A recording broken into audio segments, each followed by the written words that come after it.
Welcome to the Credit Counseling Society's Cautious Consumerism webinar. My name is Mark Kalinowski, and I'm a partnership and education specialist and a credit counselor.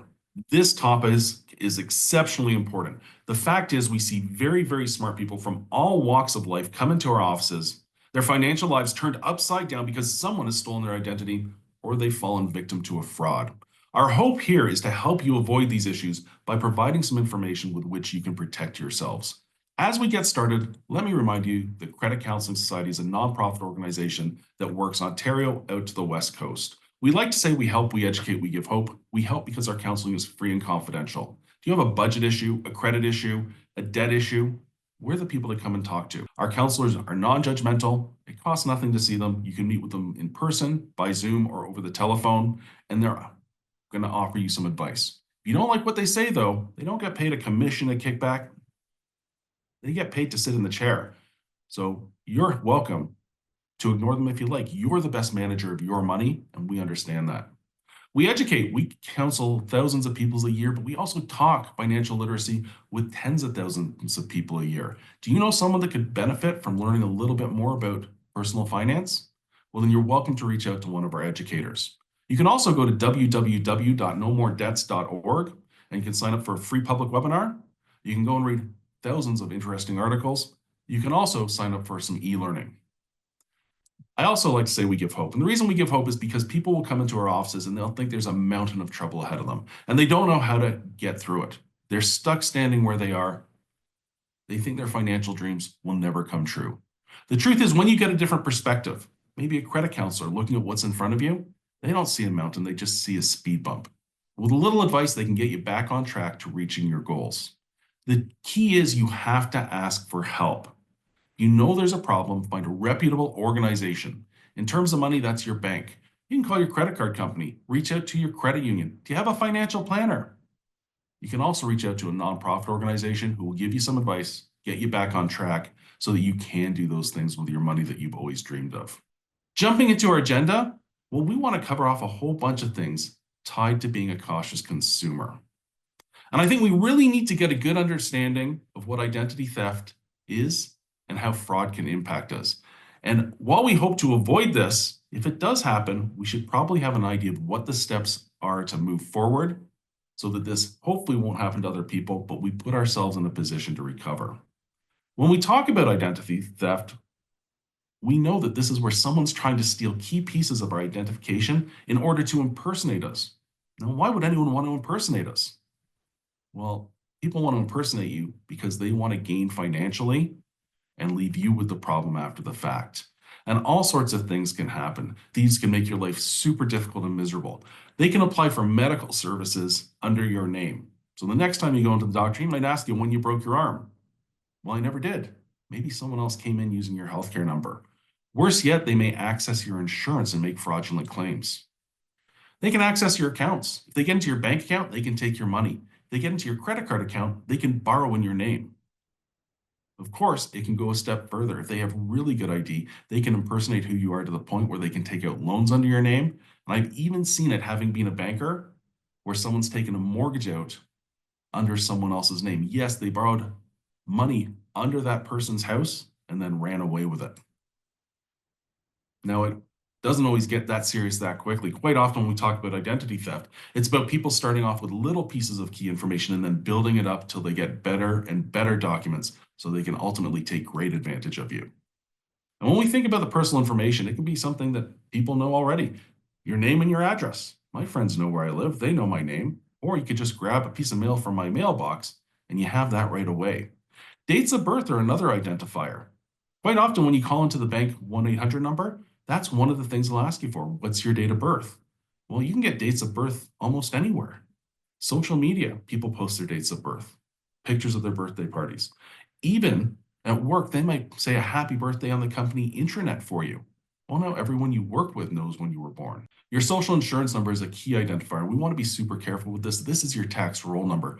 This is how the government identifies you. Health insurance numbers, another piece of key ID, government issued. We want to make sure we're not sharing security questions with anyone. Your mother's maiden name shouldn't be very powerful, but it's often used as a security question that will let people access your information. Our bank account details should be kept secret.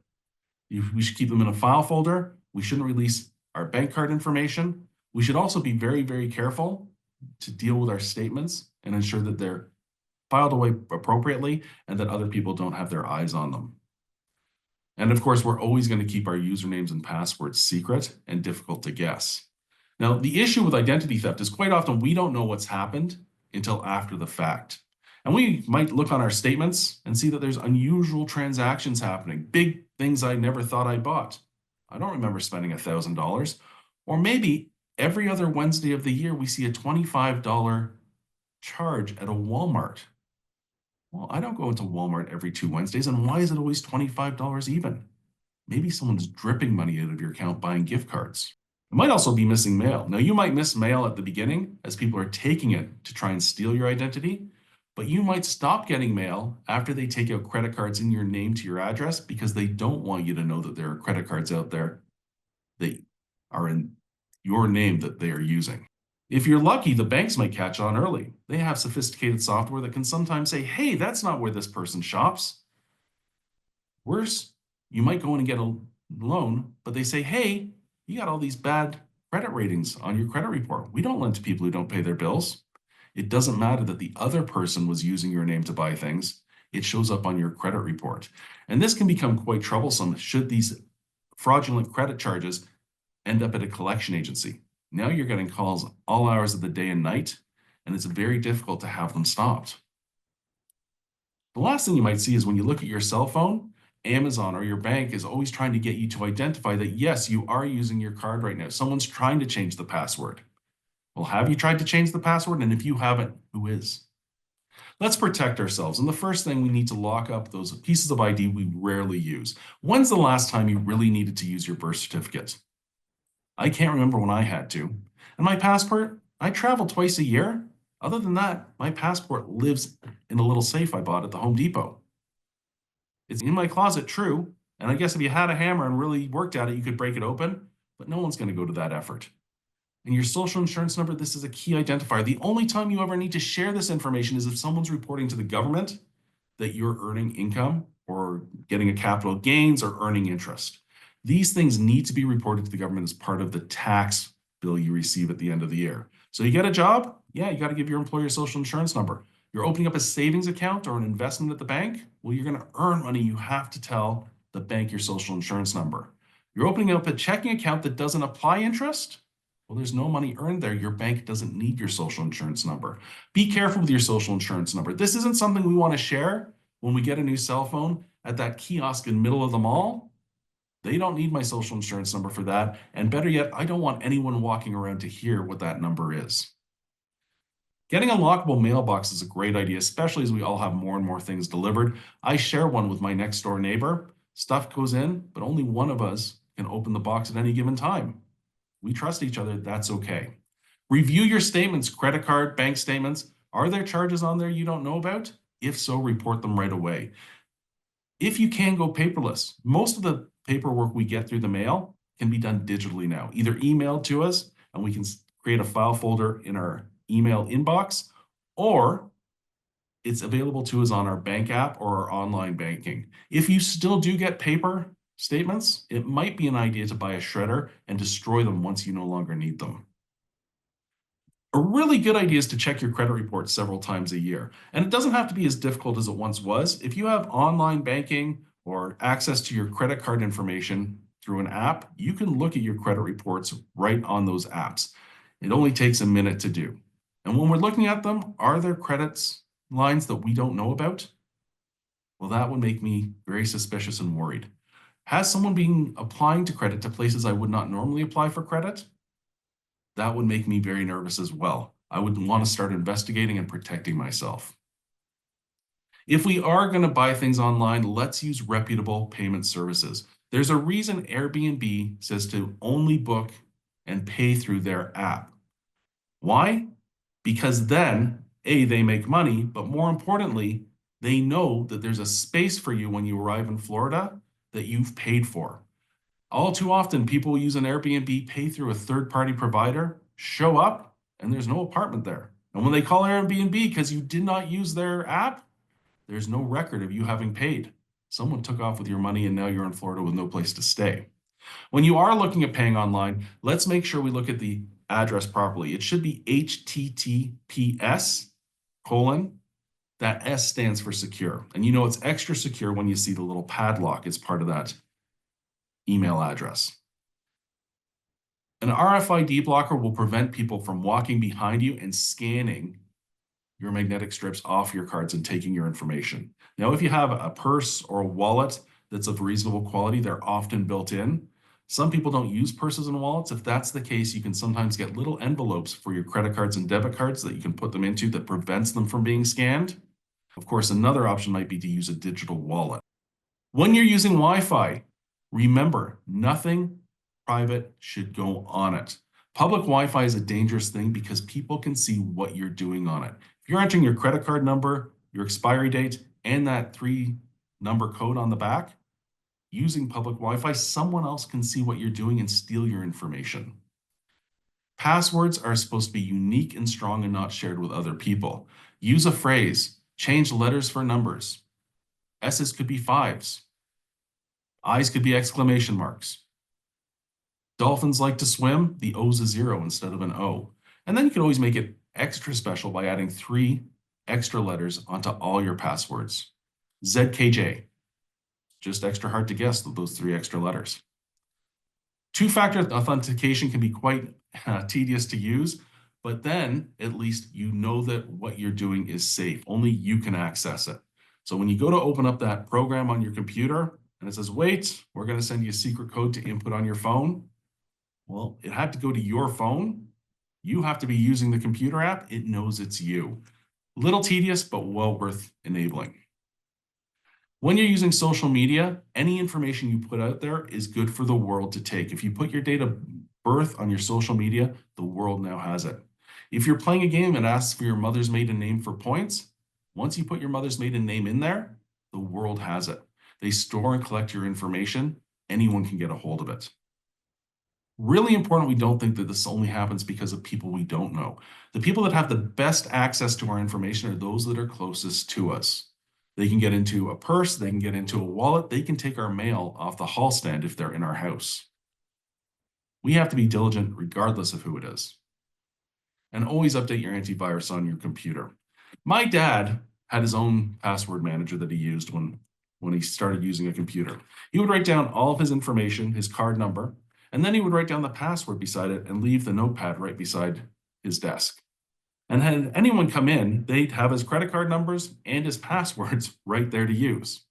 A password manager will let you securely store your passwords in one convenient place. You can have many passwords for many different apps, but you have one master password that's easier to remember. If you want to look at a password manager, you could take a look at something like Bitwarden or 1Password. This might help keep your passwords manageable and safe. And in terms of debit and credit card safety, your PIN number is only for you. Do not share it with anyone, even the people you love in your life. If you share your PIN number, the banks will not indemnify you should someone get into your account. They also won't indemnify you if you choose a number that's too easy to guess. If you choose your date of birth and someone gets a hold of your wallet, well, your driver's license is right in there. They can figure out your date of birth. Make it something unusual. Of course, we're going to review our statements on a regular basis to make sure that everything's kosher. There's nothing strange on there. We want to be careful and not give out too much information online and to other places. My wife uses a dedicated online credit card to purchase everything. She has a separate credit card for the rest of her life. You can't trust that every site you go to online is authentic. You need to be extra careful. And of course, using a digital wallet can be a great idea. When we use a digital wallet, we're going to put our credit cards, our debit cards, even our ID right on our phone. Well, in order to use them, now you have to open up your phone to use the cards in the digital wallet. It might require facial recognition. It might require your fingerprint. It might require a passcode. But now your information is safe. It's locked away. Beyond that, if you lose your phone, well, you still have all your cards at home. So you don't necessarily need to get new cards. I do remind everyone in terms of credit and debit card safety, if you're dealing with young people, it's probably a good idea to remove the tap function. Kids lose credit cards all the time, and it takes no effort for someone just to tap money out of those accounts. The other thing I might remind you of in terms of credit and debit cards is that If you lose your own, and hey, it happens to all of us, go to your online banking or to your banking app and freeze the cards right away. Failing that, if you can't figure out how to do it, call the 1-800 number, ask them to freeze the cards. It's inconvenient to change credit card numbers, to reset up the passwords and things, but better than letting someone get a hold of your information and your money. Let's move on and talk about fraud prevention. And there's a whole bunch of things we need to know here. And we're going to talk about some of the scams, but honestly, there are so many scams out there, it's really hard to keep up. So, one of the things we can do is we can figure out what a scam looks like and work hard to prevent this from happening to us. But understanding that really smart people do fall victim, let's understand what we should do if something does happen. Now, there's a whole bunch of scams available, and I'm not going to read off this entire list, and this isn't even the whole number of scams out there. But when you look at all these scams, there are some things that fall in common to all of them. So let's think about what the clues are to these scams so we can recognize them. And the first thing is, anytime someone's trying to scam us, they want something. And the fact is, what they want is probably something we don't want to give. They want information. They want my bank card number. Well, I don't want to give that to anyone. They want my social insurance number. Well, I know that's private. I don't want to give it to them.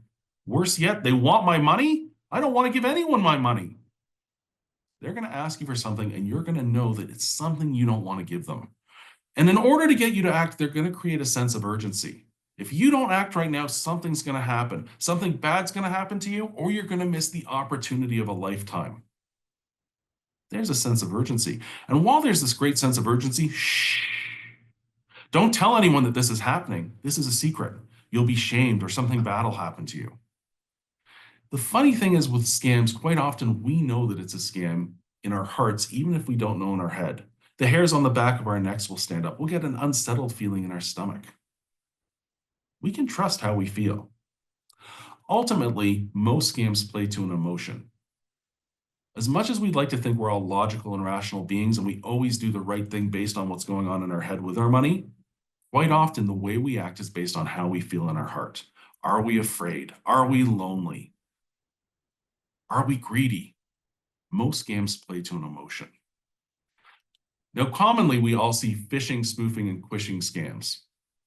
And when we look at these, this is usually where someone's going to try and act like a reputable organization and either get us to hit a link to download malicious malware, to send information we know we shouldn't send, or we're going to take a picture of a QR code that leads us to a dangerous place where either we're going to download malware or we're going to be asked to provide information we shouldn't otherwise give. And the reason this works is because when we think about these big organizations, the CRA, our banks, UPS or Amazon, Facebook, these are places we interact with fairly often. These are powerful places where we work within a system and we've learned to trust.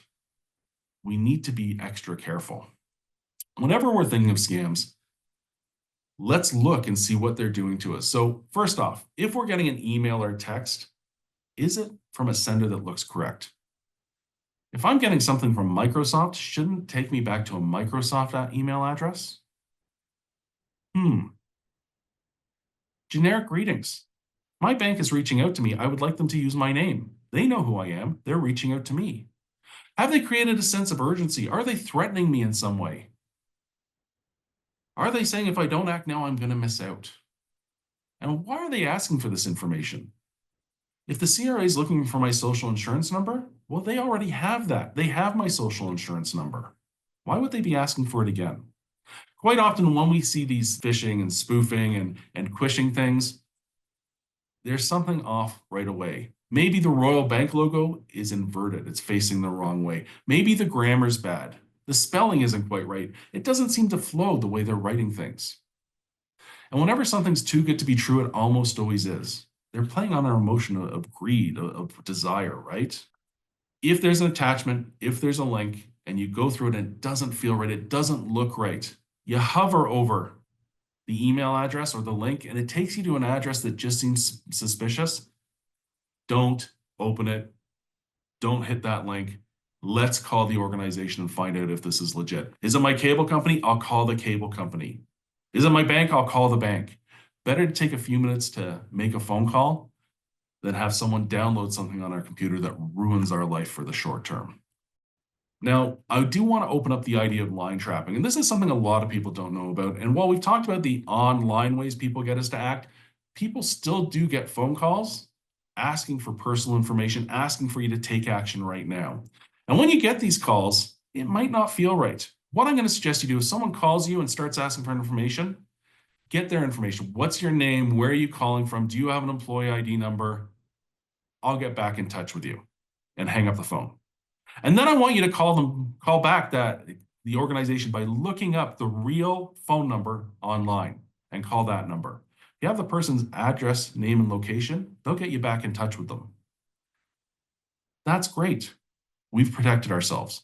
Here's an issue though. If someone calls us on the phone and we decide we're going to go and look up the phone number and call the organization directly, well, that sounds fantastic, but this idea of line trapping is where scammers will make the call, you'll hang up, call the number you find online, but the scammers have managed to keep the phone line open. So when you call back, you often go right back to them. In order to protect ourselves from this, we either want to use a different phone. So if they called us on a landline, let's call from a cell. If they called us on a cell, let's use our partner's cell to call back the 1-800 number we find on the Google machine to make sure that they're not trapping us. If they are line trapping us and keeping that line open, the good thing is that it only lasts for a little while. So they suggest that this only lasts for up to 10 minutes. So if you can wait 10 minutes before you call the phone number you look up, chances are that line's already closed off. But someone reached out to you, you're in no rush to get back to them. Look up the number, call them the next day if you want.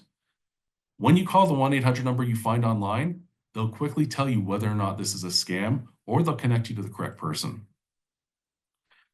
And we already mentioned that quite often when we're trying to be scammed, they're going to pretend to be someone big, someone trustworthy, or someone frightening.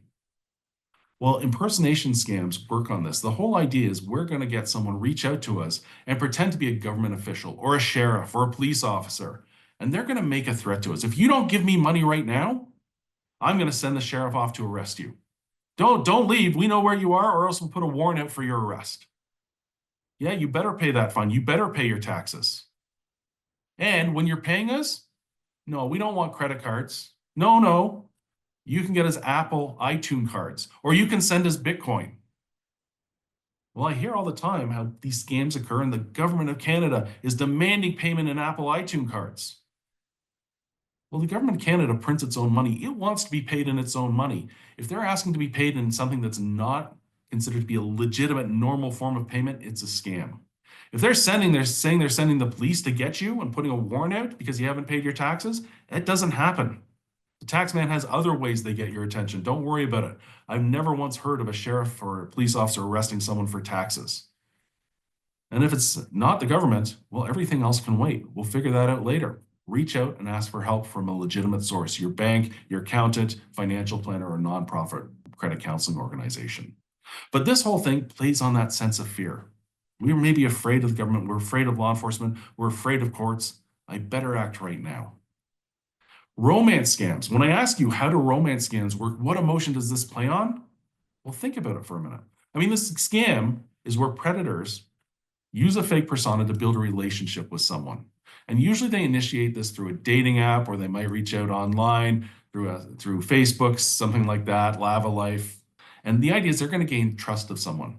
They're going to be friends. We're going to get together. We're going to meet soon. Maybe we'll start talking on the phone. And over weeks and months, the relationship builds. And then eventually they ask for money. And this has happened to someone in my house. And people say, well, everyone wants to be loved. This plays on the idea of we want to be loved. And that might be part of it, but quite often this works because someone's lonely. They want contact. They're having a hard time making connection. This person promises to make that connection. Remember, they're asking for something you don't want to give money, right? No one wants to give money. We don't want to give our credit card numbers. And they're playing on emotion. They're playing on our loneliness or the fact that we want to create a connection. And when they ask for the money, it's going to be because of some financial hardship. They needed to get out of jail. They needed to finish their work so they can then fly across the country. They needed to buy a plane ticket. Investment scams are out there all the time. And of course, Bernie Madoff is the most recent big Ponzi person. But when we think of investment scams, these play on our sense of greed. We all want some money. We all want to better our lives. And the truth is, these things are always too good to be true.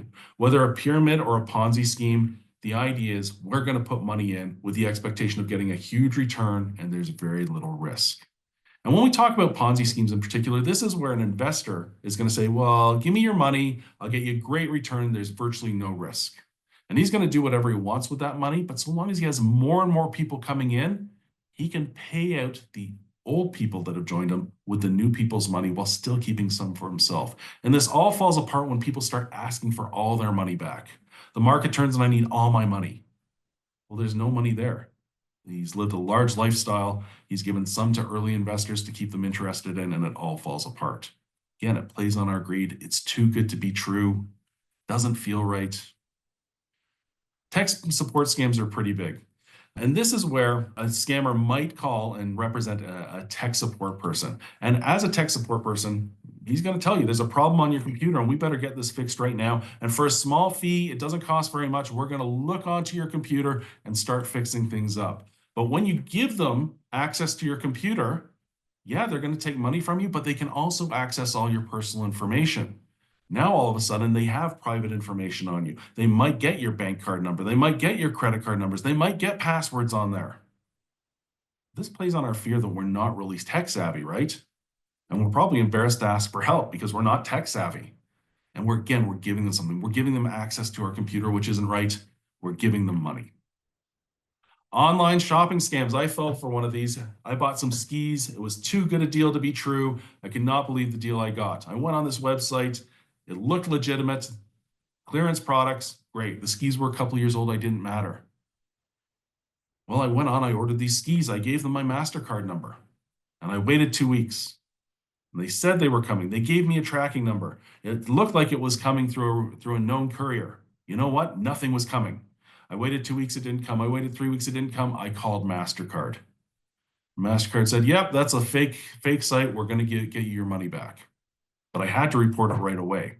When we are buying things online, we need to make sure that the online site is reputable. Do your research, look online, see what other people are saying about that site. And again, if the deal feels too good, they're preying on our greed, on our desire to save money in this case. Well, maybe it is too good to be true and we should do something else. I've seen lots of brilliant people come into my office on employment scams. This is where fraudsters post fake jobs. And they might collect some personal information, but quite often, what they're going to do is they're going to send a large sum of cash for this person to go and purchase something or be a mystery shopper. And this person's going to take this check that they send them, put it in their bank, and then they're going to go and buy and purchase what they're supposed to. Well, there's extra money left over. And this fraudster is going to say, well, you got to wire transfer me that money right back. Keep what we were going to pay you, keep whatever you bought, but wire transfer me that money right away. Well, it takes up to 30 days for a check to clear in the bank, but it only takes about a day for a wire transfer to go out. Once the money's out of your account, it's gone. So this person who took a check in, has bought some things and now wire transferred money back, is going to be left with a deficit in their account when that check bounces. And they're going to be expected to make that up to the bank. Again, mystery shopping, they're going to pay as well. They're giving us money up front. They're going to wrap our cars and give us a big check to go get our car out, but we have to send the money back. Anytime someone sends you too much money, it's a big alarm. And when we see employment scams, the thing is, this is where people are often in a tight spot. They got bills to pay. They don't have enough money coming in. They're desperate to make ends meet. They're playing on a person's desperation. This is when we need to be especially vigilant. Grandparent scams. I bring these up because quite often the elderly are more likely to fall prey to these types of scams than others. And that's because people who have lived their lives, have saved for retirement, they've paid for weddings, put kids through school, bought houses, they think they're cutting edge of knowledge in terms of finances. But the world of finances changed. The way that we interact with the world has changed. And people, as they get older, are often not quite on the cutting edge, and they're falling behind the way the new system works. I know I'm not as sharp as my kids. The other thing is when we talk sometimes about elderly people is that they sometimes start to become isolated, especially as they get older. Their friends pass away, their kids have lives of their own. The way the grandparent scam works is that someone's going to call and say, Grandma, I'm in Italy and I don't have any money. I got to pay bail because there was an upset at the bar. Can you send me some money? Well, this is our grandchild, we think. We're desperate to help our grandchild. And we might say, well, go get the money from your parents, but he doesn't want to worry his parents. Don't tell my parents, I'll give you the money back when I get back. Well, we don't want to worry the parents either, right? Well, this is a problem. So we send the money. The problem is it's not our grandkid. This doesn't work. They're not in jail. They haven't been kidnapped. And when they ask for this money, it's always asked to be sent through some means that cannot be transferred. Send gift cards, send cryptocurrency. Really, if we have someone who's traveling the world, we should set up a safe word. And we understand that when that person says the safe word, chocolate chip cookie monster. Well, when they say that, we know this is the person traveling. But we should also keep our family members informed as to what's going on with each other. If something happens, we can't wait. We got to act right now. And people don't want to report when they get scammed. And I think that's because, first off, no one wants to seem foolish with their money. They feel like they're going to be judged, and there's a lot of shame around it. We also don't want to be bothered with it. I got to go down and fill out a police report. Well, it's only a couple of $100s. What does it matter? When we think about large organizations, they don't want the world to know they've been scammed. If you're a retail outlet and someone has taken the customer's information, well, now people won't trust you moving forward. And finally, what's the point? Am I going to get the money back anyways? Well, there is a point. When we report scams, what we're doing is we're telling the authorities that there is an issue out there, and they can make the rest of the world knowledgeable as to it. They can tell the rest of the world the grandparent scam is really big right now. Let's be careful. They can also track, and with enough information, hopefully they can go and get the bad guys. If you think something's happened to you, order your credit reports first thing. Let's review who's looked at your credit in order to give you a loan. That's called a credit hit. And if you see lots of places where someone's applied and you've not applied recently, someone's trying to get loans out under your name. Also look at the trade lines, the credit lines. Are there credit lines that shouldn't be there for cards and loans you don't have? If there is, ask them to add a fraud alert to your credit file. And this means that they're going to put an alert out there that tells anyone looking at it that, whoa, someone's trying to take this person's ID, be extra careful. Then you're likely going to have to call the police or the anti-fraud center. And you can see the anti-fraud center line is on there. Often banks and creditors will say, oh, if this is really a problem, go get a police report. Sign an affidavit. We want to know that you're telling us the truth. And the police see these all the time. They'll have you fill out a report. They'll give you a copy to provide to your creditors. It gets pretty serious though. And if they do get a hold of your credit, if they do get into your bank account, you're likely going to have to stop all the checks tied to that account. You might have to cancel credit cards. You might have to get new debit cards. If the problem is serious enough, they might have to close the accounts altogether and open up new accounts. And this means updating, bill payments. This means updating online banking sign-ins, credit card sign-ins. It can be tedious, but we do have to take the actions to protect ourselves. Now, when you look at your credit report, you might see that there's debt on there that's not yours. You might see that people have applied at places that you never would have applied. You have to contact all these organizations and let them know it's not you. That's not my debt. I never applied with you. Don't give them a loan. And as you're doing this, keep track of everyone you talk to. Log the date, the time, the person's name, write down what they said and what the next steps are. And the issue here is, especially if they've taken out credit under your name, you're going to need to be persistent. You're going to need to keep checking your credit report. You're going to need to keep calling them back until you get the issue resolved. And when you get the issue resolved, you want them to remove the bad information from your credit report, but also provide you some sort of written notice that you're not responsible for that debt moving forward.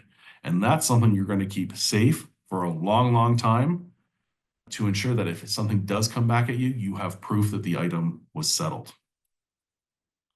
Remember, if it sounds too good to be true, it is. If you're not sure, ask for help, ask for advice. It's never wrong to ask for help. The sooner you do, the more likely the outcome will be positive. Do your research. Is it a reputable organization? Does the phone number work? Hang up the phone, look up the phone number on Google, call them back, but make sure you're not getting line trapped. If something bad happens, you have to report it. And likely you have to report it to have the information removed from your credit report and have the creditors deal with it, knowing that the police have been made aware. And ultimately follow your instincts. Your tummy, the hairs on the back of your neck will tell you when something's not right. As you move forward, lock up those important documents, especially those government documents. Social insurance number is super, super important. If you're getting paper documents, shred them when you no longer need them. Look at your credit report at least once or twice a year. You can find it on your credit card apps or your bank apps. It doesn't have to be difficult. Just make sure there's nothing funny going on. When in doubt, don't do it. Always go into everything with a great deal of caution. And if you need more help, you can find information at mymoneycoach.ca or nomooredebts.org. As you move forward, protect your ID. If you know what the top scams are, you can avoid them. But remember, there's a sense of urgency they create. They're going to make you feel something. They're going to want you to give something that you don't want to give. They might ask you to pay in a way that's not normal. And if something does happen, know how to report it and then take steps to minimize the damage. If you need more help, you can reach out to us and find one of our counselors at 1-855-232-2888. You can also find us at nomooredebts.org. Please, everyone, go forward. Be confident that should something unlikely like a fraud happen to you, that you're in a position to recognize it, or you're in a position to deal with it should something unfortunate occur. Thanks very much and have a great day.